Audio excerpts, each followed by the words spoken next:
Ohayo gozaimasu. Hajime Good mashite. morning. Very nice to meet Watashi you. wa I Keren am desu. Keren. Yoroshiku onegai shimasu. Nice to meet you all.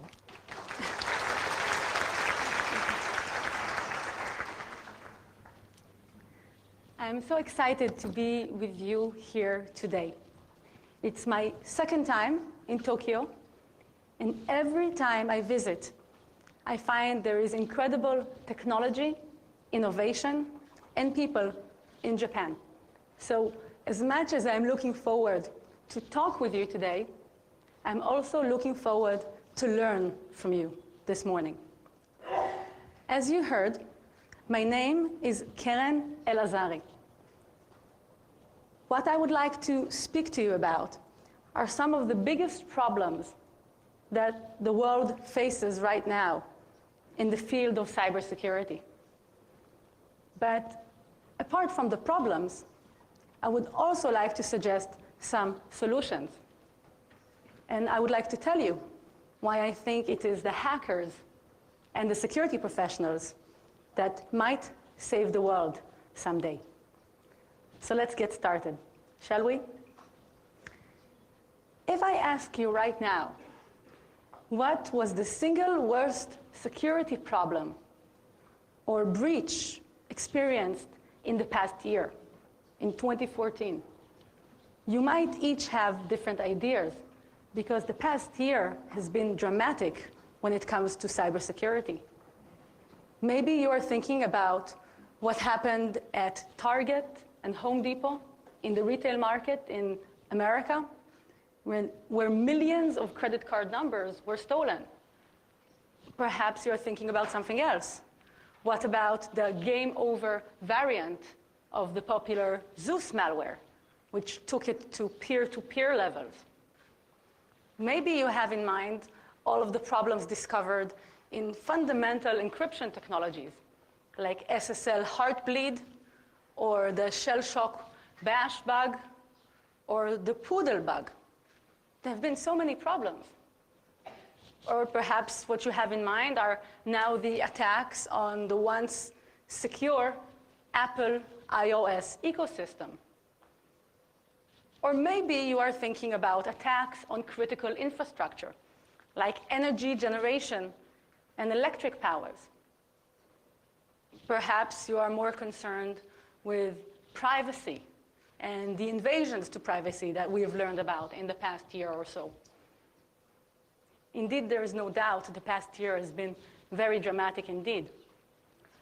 Probably in December, what everyone is thinking about, though, is what happened to Sony Pictures in the United States and the massive attack launched by hackers calling themselves the Guardians of Peace. It is now rumored that the attack on Sony was so hard to recover from, the company is actually considering to delay the publishing of their movie about North Korea, which perhaps was the reason behind this attack. So a very dramatic year. A year for us as security professionals to look at the world that we are trying to secure and realize that the problems are everywhere. And I'm sure you've heard this saying before, but I have many friends who are in the security business, and they like to joke. They say there are only two types of organizations out there: those that have been hacked and those that don't know it already. And that means almost every organization is a ticking time bomb with a massive attack waiting to happen or just waiting to be discovered. The lesson here is that almost everyone can be attacked. And if there are people that know how to get everywhere, it's hackers. They can find access into any system, any computer, any environment. This is a lesson I learned myself almost 20 years ago. I was a bit young, and it was the year 1995. And I learned this lesson from this lady. Maybe some of you recognize her. It is the Hollywood actress Angelina Jolie. In the year 1995, she starred in a film called Hackers. When I saw that movie, and I was about 14 at the time, I realized that hackers are people with incredible power, right in their hands. They can get everywhere. They can do almost anything they want. And sometimes they can also be the heroes. This is the lesson I learned from Angelina Jolie. Since then, I've spent almost 20 years in the security community and the security industry. I've worked with organizations like technology providers, defense contractors, telecom companies, consulting organizations, really all across the board. And I gathered different perspectives from working with different companies. I also worked with the Israeli military. As you might know, in Israel, women serve in the army next to the men. And I worked with an information security department of the Israeli military. I earned my CISSP diploma in 2007. In the past 2 years, most of my work is in the academic field, working with Singularity University in California and Tel Aviv University in Israel. Other than that, I am an industry analyst working with GigaOM from California. As an academic researcher, as an analyst, what I do is look at the trends and look at the phenomena that is happening in the cybersecurity world. And I try to find the story. I try to find the trend to understand what is going on. As a storyteller, I often seek to take a different perspective at things. And today I'd like to offer you my perspective. If we look at the past year, if we look at all of these attacks, and if we take a look at the future, what we will learn is that behind the corner, technology is waiting for us, but we don't yet know how it will affect our lives. We don't know what are going to be the biggest security problems in 2015, because technology is changing very rapidly. But one prediction that we can already reach is that we will have big security problems. So now is the time to start looking at them, and maybe even working together to solve those problems.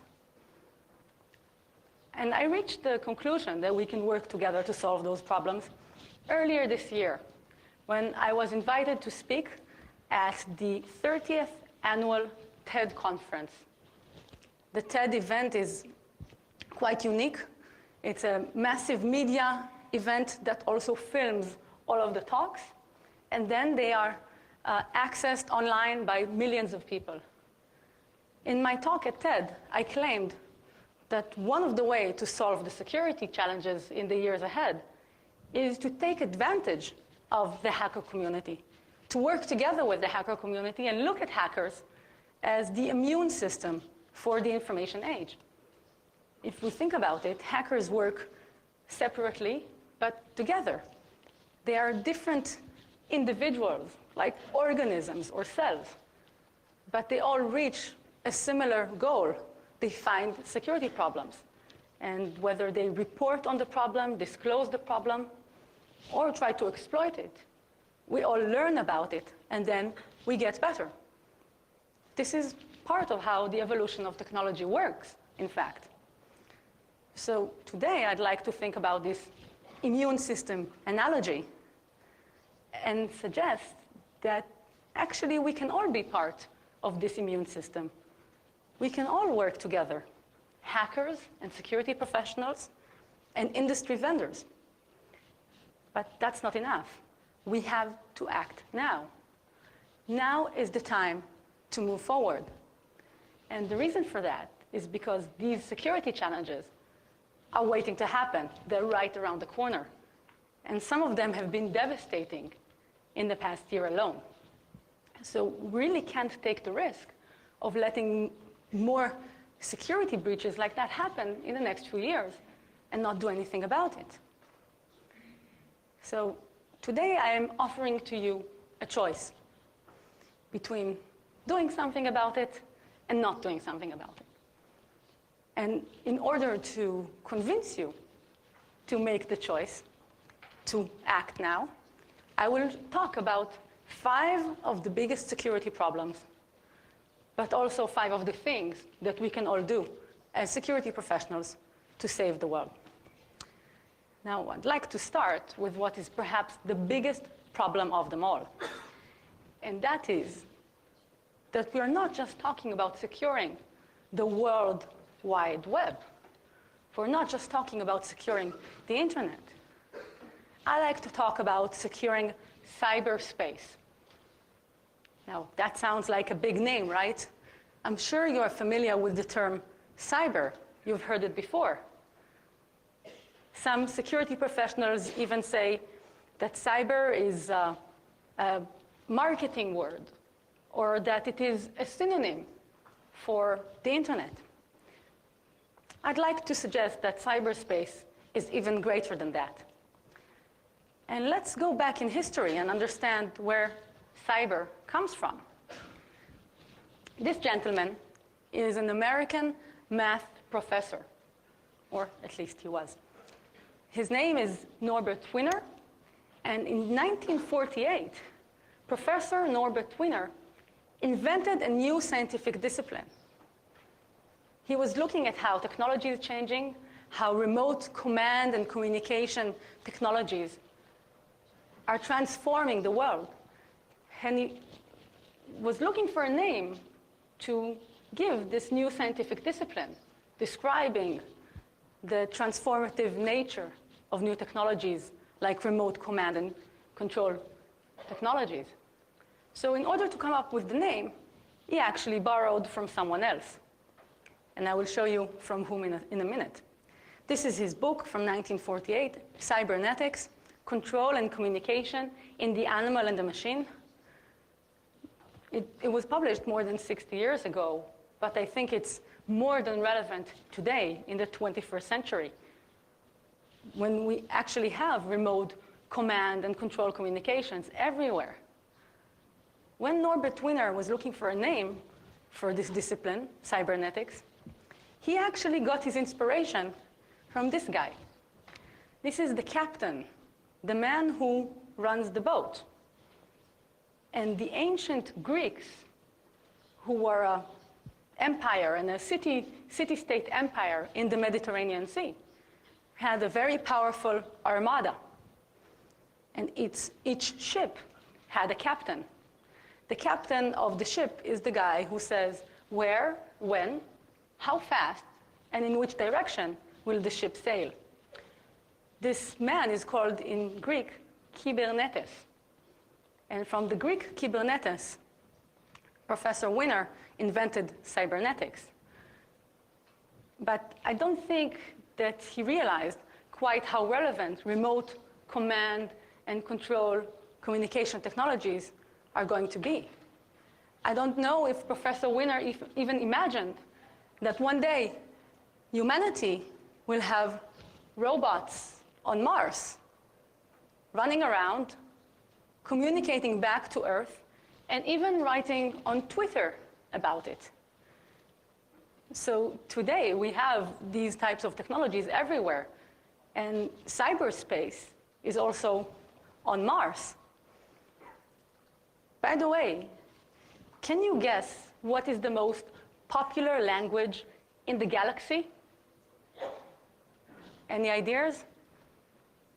Last week I gave a speech in Belgium, and one of the suggestions was Klingon. But actually, the most popular language in the galaxy is not Klingon. It is, in fact, Java. Yes, it's true. There are billions of devices that are running Java, including the Mars rover, the robot running around on Mars. And these are devices, not just computers or web servers or databases. This can be anything from a car to ATMs to smartwatches. And I think today, in this conference, we will learn about how some of these devices, like smart homes and cars, are going to be hacked in the near future. So in the past 25 years, this has been the story of cybersecurity. These are the top 10 computing and software environments in which most vulnerabilities were found in the past 25 years. But if we look at the future, this is going to be the story of cybersecurity. It is going to be remote command and communication technologies. It's going to be satellites and radio frequency and location information, GPS, and systems for running airplanes in the sky and ships in the ocean. All of this stuff is going to be part of cybersecurity. So the same technologies that allow a group of hackers from the University of Texas to transmit a false location signal, a false GPS signal, to a super yacht and make it go off course. This is part of cybersecurity. And sending radio signals to embedded insulin pumps that save the lives of diabetic patients, but can also hack their body and transmit too much insulin into the blood. This is also part of cybersecurity. And hacking into satellites, part of cyberspace, a problem for cybersecurity. And something local, perhaps, hacking into a Bluetooth-enabled toilet. Yes, it's also a problem for cybersecurity. So how can we face this big problem? It's not just about the internet. It's not just about the World Wide Web. Cyberspace is a lot bigger than that. It's all of these different technologies. Any solutions? Well, maybe we can join the Amish, which is a group of religious Christians in the United States that do not believe in the use of technology. But I heard last summer that they already have smartphones. So maybe that's not the best solution as well. We have to secure all of the things, all of these different things. And these are so many different technology environments. And I haven't even mentioned the new web giants, the companies that are going to probably have some of the most vulnerabilities for the next 25 years. So perhaps the first step, the first big problem, but also the first step, is to realize that cybersecurity is about all of these different environments, all of these together. It's the technologies that we used in the past 25 years and the technologies that we will use in the next 25 years. It is the web giants that have all of our information and our web services, but also the fundamental technologies like OpenSSL and Bash and the infrastructure that we all use every day. All of this together is part of the problem for cyberspace. So if it's all one big ecosystem, and by the way, this is an image of the internet and connected devices from a few years ago. Right now, it's even more complex and more connected. So if it's all connected, then we can all be part of its immune system. We can all work together to solve the problems. So that was problem number one. Cyberspace is complex, but it's all connected, and we can work to solve those problems. But problem number two, this space, this cyberspace, is filled with very creative, very innovative, and very collaborative bad guys. Criminals, spies, malicious attackers. They are very smart, and they don't mind working together. They share information, they share attack techniques, and they keep inventing new things every day. Every day there is a new exploit or a new problem. And they'll do whatever they want to get what they want. If it's your money or your documents or stopping the publication of a new Sony Pictures movie, they'll do anything. In the past year, we've seen tremendous innovation in the cyber criminal underground. One example is the peer-to-peer variant of the Zeus malware. If you could raise your hand and tell me who here has heard about Zeus? It's probably the most popular malware in the planet, right? And it has many variants.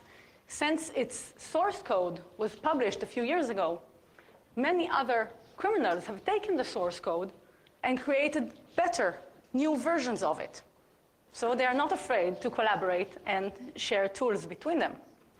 And another big problem we've seen in the past year are crypto lockers.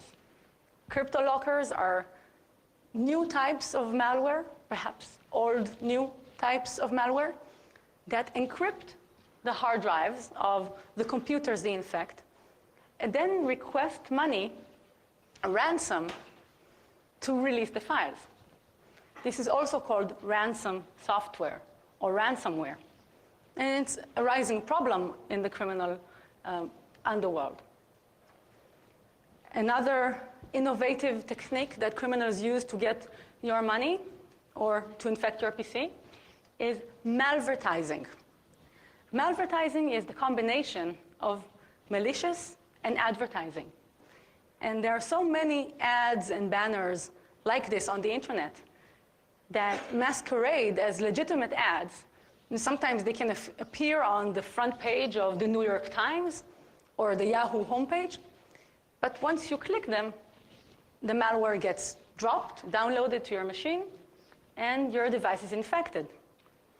In fact, in a recent survey, Cisco claimed that people are 182 times more likely to get infected by clicking on one of these malicious ads than by visiting an adult content website. So it's very dangerous to surf online, even in a very innocent website like Yahoo homepage or the New York Times. And there is a new problem as well: fake antivirus programs. These are not just ads. These are ads that make the users think they need to install this antivirus program, which then actually installs a virus. These are just a few examples of how innovative criminals have become, using the security industry against it. Of course, we are now learning about malicious software for smartphones. There are many variants of that as well. And one of the newest additions to the past year, 2014, point-of-sale malware. Malware which seeks to infect the point of sale, the cash registers, at places like Target or Home Depot or other popular retail locations, and grab the credit card numbers directly from there. What all of these examples show us is that the bad guys know the name of the game. And the name of the game is to innovate and automate and create new techniques and new growth and revenue engines all the time. They are not resting. Maybe they have conferences like this to learn from each other, but they're not taking a day off from working hard to steal our money. So this is the second big problem. What could be the solution? One approach could be to keep calm and carry on. And some security vendors have suggested that cybercrime is part of the world and we should accept it. I don't agree. And maybe we can do something different. Maybe we can do the same thing that the criminals are doing. Share, collaborate, and innovate. Work together to learn about these new techniques and figure out new ways to protect against them. Collaboration and information sharing programs are already showing great promise all over the world. I heard that there are some initial information sharing programs in Japan as well. I'm a big fan of the practice of sharing details of the attacks, the intelligence that you gathered, And I think it's time to share. It's time to open up and tell everyone what has happened, even though many organizations are embarrassed to say that they were attacked. The reality of 2014, as we've seen, is that almost any organization can be a target. So really, there is not much to be ashamed about, is there? And one saying is that sharing is caring. And by sharing information, you are caring for the ecosystem that you share with your friends. But I hear from many security professionals and many organizations that they don't care about other people. They would just like to protect their own environment, their own enterprise, their own computing systems, their own little piece of heaven, as it were, and make sure that they are safe, and it doesn't matter what happens to everyone else. So why should you care? Why should anyone care? This brings me to the third big problem. It's not just about cyber criminals anymore. In the past year, we've learned that there are massive resources, huge resources, hard at work, actually making the world vulnerable, keeping the world vulnerable and making it less safe for everyone else. It's not just the cyber criminals. In the past year, we've learned that certain government agencies have spent millions of dollars on finding new software vulnerabilities, but not so they can fix the vulnerabilities, but rather so they can exploit them. We've heard about a weak crypto algorithm that was deliberately kept weak for 10 years, and a very well-known company received a vast amount of money to keep this algorithm everywhere, although it was weak. Or the Heartbleed OpenSSL bug. When everyone learned about Heartbleed bug in OpenSSL in April of this year, it was considered a massive problem. But the reality is that a certain government agency had known about it for years. And everybody uses SSL. Every country, every organization uses SSL. So this organization, this agency, chose to keep it vulnerable instead of fixing it for the whole world. But there is something that really makes my heart bleed, as it were. And these are front page articles like this. Published in Time magazine earlier this year, this article called World War Zero talks about the new trade in software vulnerabilities. There are private companies that develop new software vulnerabilities, also known as zero-day vulnerabilities, and they weaponize them. They create working exploits and then sell them to the highest bidder. So that means there is a small group of individuals and companies making a lot of money by making everyone else vulnerable. And this is part of the big problems that we have to face. There are massive resources at work to make companies like that and government agencies, like I mentioned, keep finding new vulnerabilities and new problems. And they're doing their job. That's what they want to do. And that means we all have to work much harder.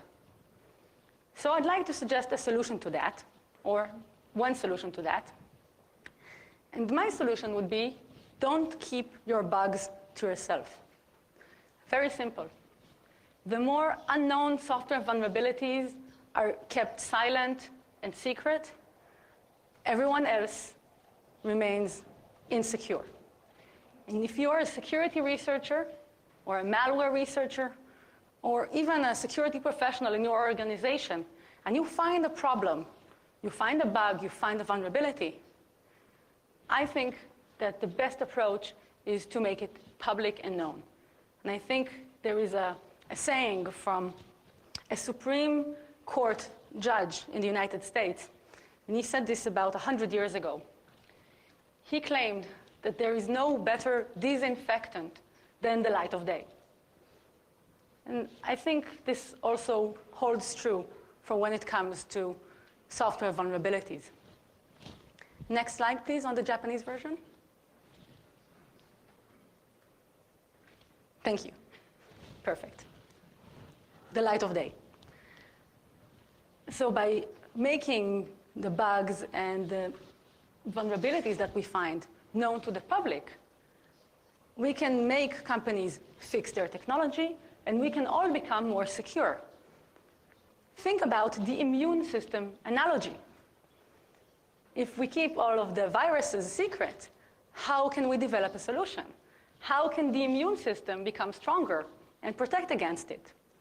We have to publish security vulnerabilities and bugs. One fantastic way to get more bugs found are bug bounty programs. I heard that bug bounty programs are starting to come up in Japan. You might have one or two like this, but they're still not very popular. I think that bug bounty programs are fantastic ways to get more security vulnerabilities found. One popular program is the Facebook bug bounty program. These programs are a way for a company like Facebook to pay independent hackers and security researchers rewards for disclosing vulnerabilities in their code. And it's not just Facebook who is doing it. In fact, there are more than 100 companies in Silicon Valley that now have published bug bounty programs. And they've paid more than millions of dollars for security researchers from all over the world. Facebook say that they've paid about $2 to $3 million just in their own bug bounty program. And it's a fantastic way to get more vulnerabilities found, harness the power of the global hacker community, and reward them for their findings. Another great bug bounty program is the Internet Bug Bounty Plan. This was started by a company called HackerOne. And their idea was that some technologies, like PHP and Perl and OpenSSL, are technologies that we all rely on and use, but there's nobody working to secure them and find the problems. So by coming up with a budget for a reward program, a bug bounty program for these technologies, they are making cyberspace safer for everyone.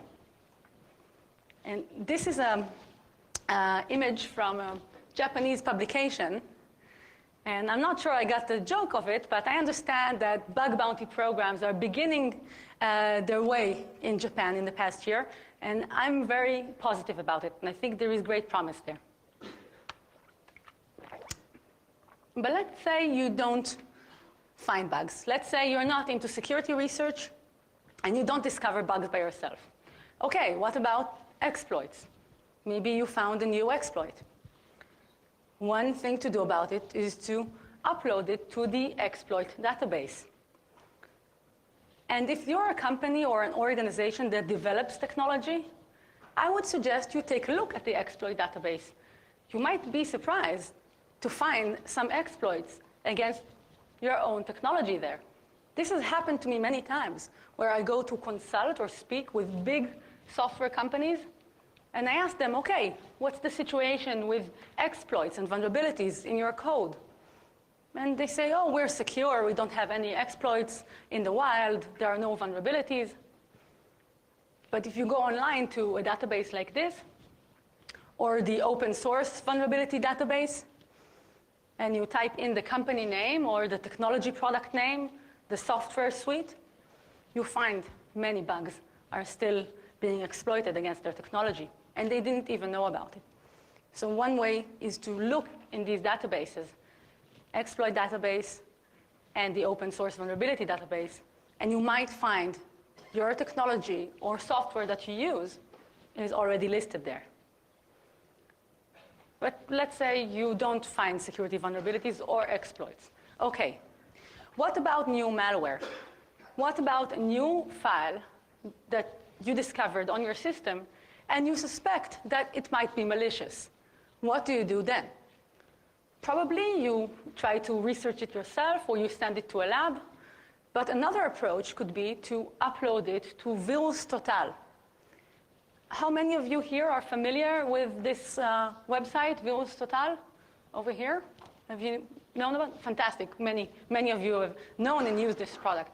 By the way, it's a service offered for free since Google acquired the website and they are running it. And in this website, you can upload a suspected file and have it tested with more than 50 different anti-malware engines. But even if it is not discovered as a suspicious file, it is then sent onwards to the security vendors to start developing the signatures for it, to start identifying it. So again, think about an immune system. We all share the information, and we can create new signatures against new malware. But of course, some of you are perhaps not vulnerable or not exploitable in the worlds of Taylor Swift. Well, actually, this is not the popular American singer Taylor Swift, but the Twitter parody account called Swift on Security. And the reason I mention this is because, again, even at this stage, there are some organizations and some companies that think we are not a problem. We are secure. There are no vulnerabilities in our product. We are safe. Well, that brings me to the fourth big problem. We are all as vulnerable as our weakest links. No organization or person in the 21st century is an island. We are all relying on services, technology, solutions, partners. We have customers. We have colleagues. We work with other technology systems. We are part of an ecosystem. Nobody is isolated. And that means that even if, for instance, you are a massive American company like Target, even if you're a company that invests very heavily in cybersecurity, Target had a budget for security, more than $1 million, some of the most innovative new technologies in place, yet it was still hacked. How is this possible? Well, the reason is because this organization was hacked first. This organization is called Fazio Mechanical Services. And I wouldn't be surprised if you've never heard about them, because this is a small company from Pennsylvania that handles refrigerator maintenance. And this was the refrigerator maintenance supplier for Target, the massive American retailer. And while Target invests very heavily in cybersecurity, Fazio Mechanical Services do not. And Fazio did not even have basic antivirus in place. So the attackers who wanted to get into Target first hacked Fazio, an easy target. And as a supplier of Target, Fazio had access to the Target supplier portal. From there, the hackers were able to get into the Active Directory inside Target, and that was their first point into the organization. From there, they were able to get into the point of sale systems and steal millions of credit cards. But it all started with one refrigerator company in Pennsylvania that doesn't even have a basic antivirus. We are all as weak as our weakest partner. Even a massive defense company like Lockheed Martin, who creates the next generation fighter jet, the F-35 bomber fighter, even they are as weak as their weakest partner. And in this case, one of the suggested reasons that Lockheed Martin was hacked in 2011 was because their security provider, in this case, RSA, was hacked.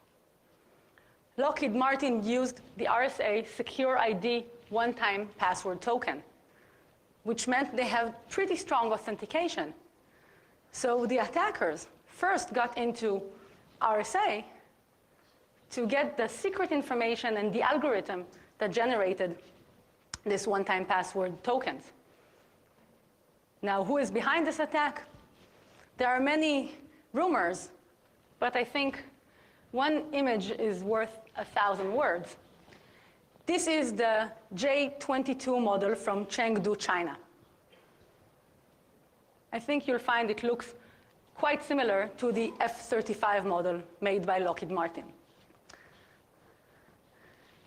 So, like I said, we are only as weak as our weakest partners. And sometimes, even if our partner is a multi-billion-dollar security company, we will still get hacked. So it might be a matter of time. Even if your organization has not been attacked, it might be your partner, your customers, your employees getting attacked at home. And the second part of this problem is we have an illusion. We think our borders are being defended by fierce cyber warriors. But the reality is there are no borders in cyberspace. Everybody is on the front line. Remember, we are all connected. So we don't really have these fierce cyber warriors defending us. It's each and every one of us who is or needs to be that warrior on the front line. We are all connected. This image is from the Ghost Click, also known as DNS changer, malware infection a few years ago.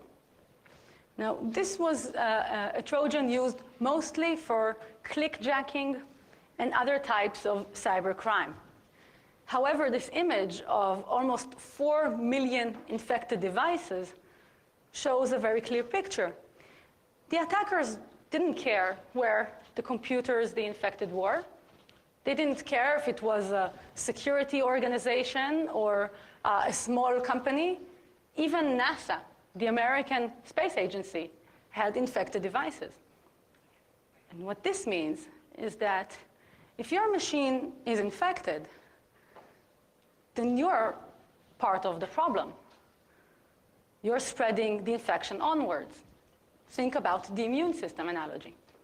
So if you are not part of the solution, if you're not part of the immune system, you are probably going to be part of the problem. So another suggestion on a way to solve this. There are many people out there that are very happy.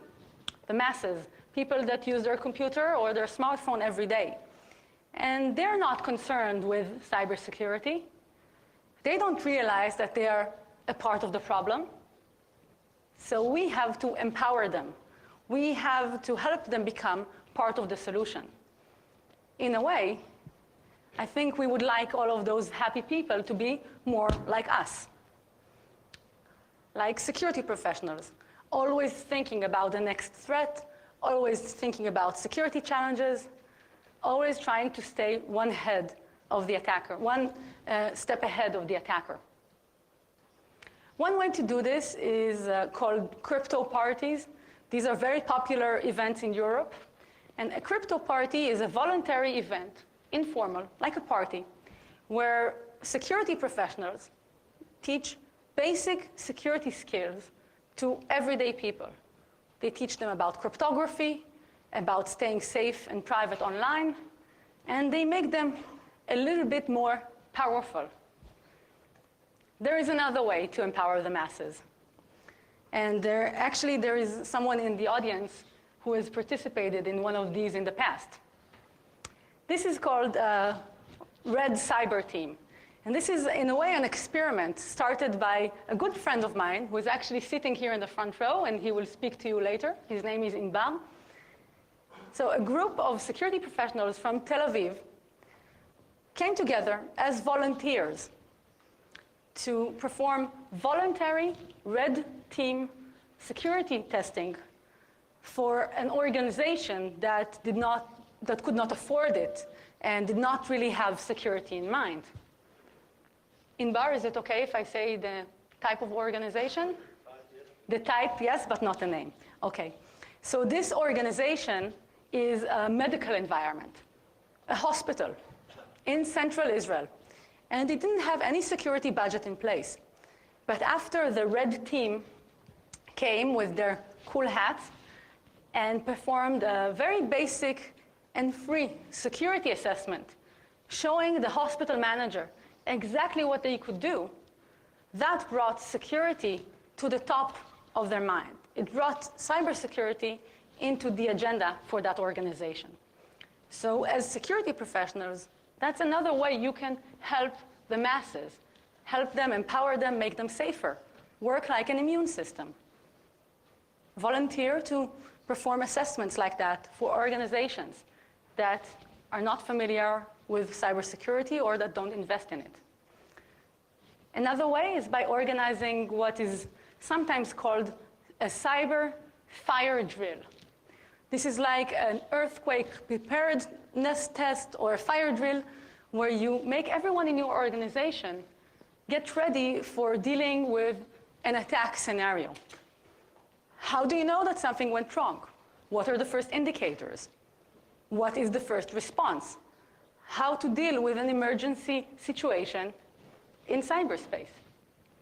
I learned last week that the city of San Diego in the United States is performing cyber drills and exercises for businesses in California as a joint voluntary venture with the Naval Postgraduate School, which is a university belonging to the American Navy. So by this point, I told you about 4 big problems. Before we move on to the last big problem, I want to give you an idea or suggest an opportunity to get some bonus points in our attempt to solve all of the problems. According to a recent survey by Cisco, there are 1 million security professionals needed in the world right now.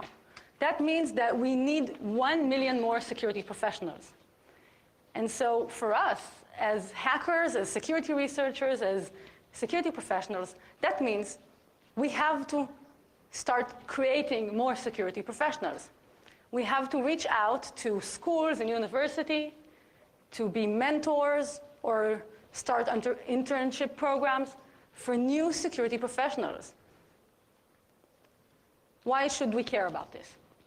We can just move on as we were and not think about creating more security professionals. The market will still demand 1 million security professionals. So everybody can become a security professional, but they won't have the skills and the knowledge and the qualifications that we would like them to have. So that should be a good reason to start thinking about making more security professionals right now.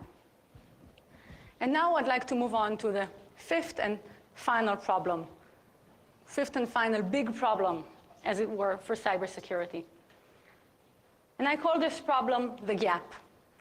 Not because of the clothing store, but because of the gap between the security industry, us here in this room, security professionals and hackers, and the rest of the world. And until the real Taylor Swift suggests that we start talking about information security, we will still have a gap between the popular opinion about cybersecurity and what we as professionals know is the reality of it. So the first way to deal with this problem is, of course, to mind the gap, to understand there is this difference between how we see security issues and how the public sees security issues and how the media talks about them. And many times when I speak to media or when I consult or do speaking engagements, this is the idea that the public has. Cyber attacks. There are millions of cyber attacks. Everybody is under millions of cyber attacks each day. And I like to ask them, millions of what? What are you counting? Millions of port scans? Millions of new malware variants? Millions of infected PCs? It's very important to bring the conversation to the level of reality. And one way to do it is by asking questions like that.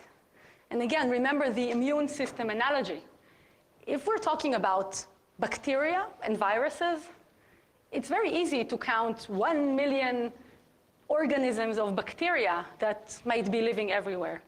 Yet not everyone gets sick all of the time. So keep this in mind.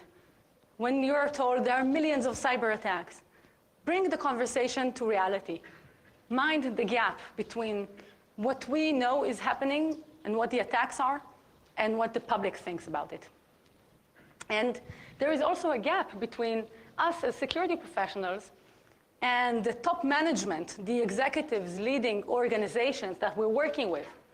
And we want to make them invest more in cybersecurity, but we don't know how.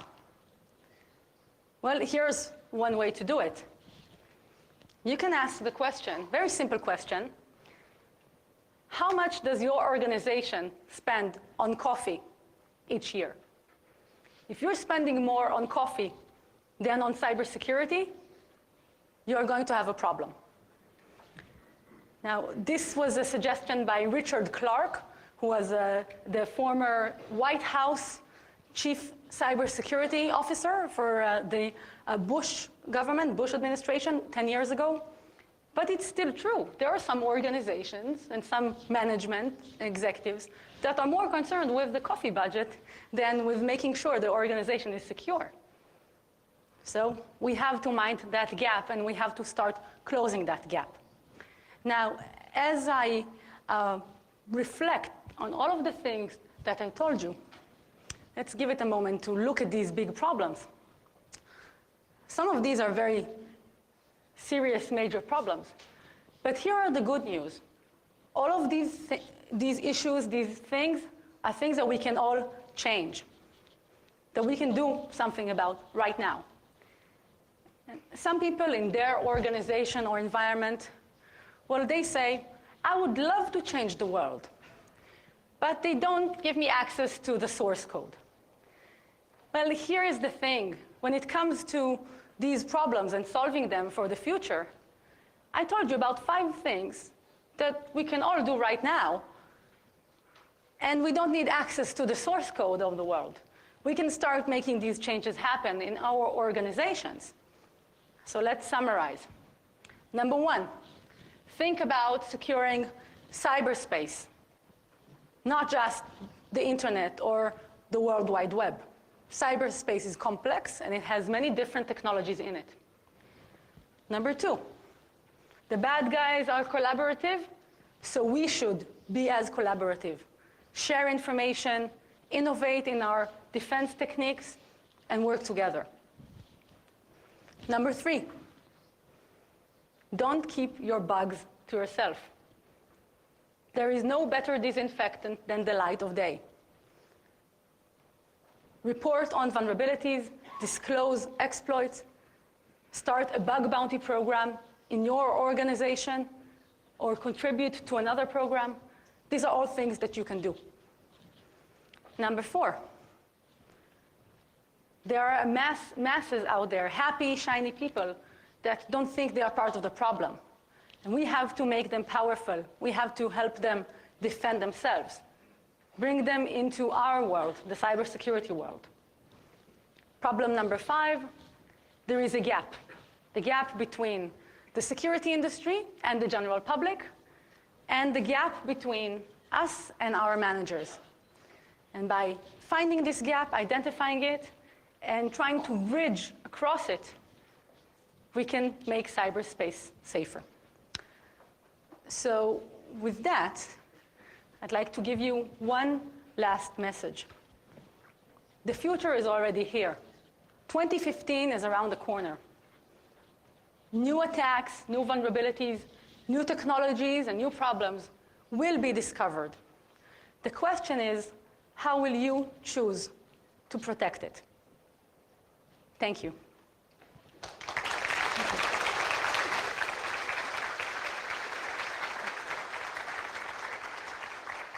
Kana-san, do we have a time for one question?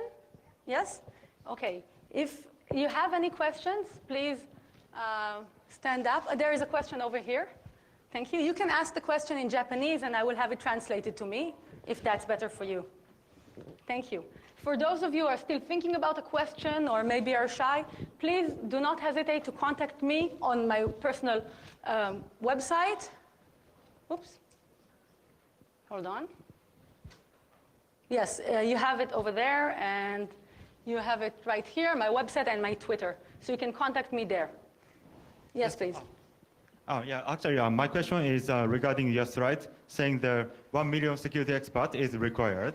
Yes. Do you think the requirement can be fulfilled by having the 100 million people to spend cybersecurity with their 1% of the workforce and time? Yes. What do you think? So I'll repeat the question just to make sure I understood it. The question was, if we need 1 million more security professionals, perhaps one way to achieve that is by asking or getting 100 million people from the general task force to focus on security and get 1% of that to make them into security professionals. Yes, it is. So I think that's a great approach. That's a great way to think about it. Really, if you have a big workforce, which has hundreds of millions of people, all you need is that 1% to become concerned about security. The other part of that is there is a responsibility for us as people that are already in the business of cybersecurity, to make sure that we are actively creating more security people by becoming mentors or by opening up an internship program. I've been in the security industry for quite some time. And in the early days, I found it to be a closed club, an exclusive club, right? And maybe that was cool in the 90s. But now I think in order to face the challenges that we have ahead, we have to open up the club to more people. Thank you for the question. Yeah, thank you. And I totally agree with that. Security people have to open the club. Yes. Thank Good. you. Thank you. And I think, oh, we have one question here up front.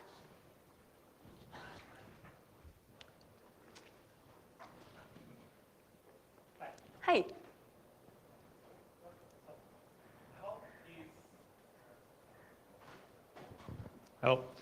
How is disclosing all the bugs a solution when there is a fundamental economic problem, which is a price mismatch between what the bad guys are offering and what bug bounties are offering?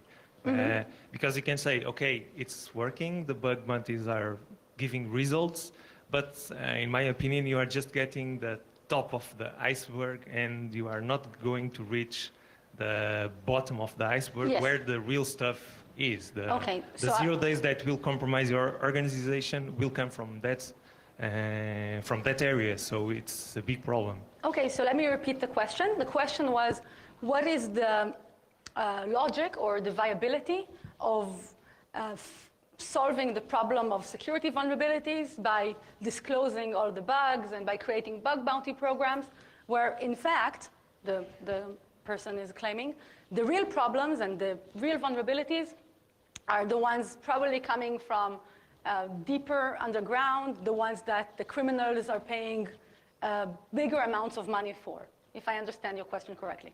So again, I think there is a question of large numbers here.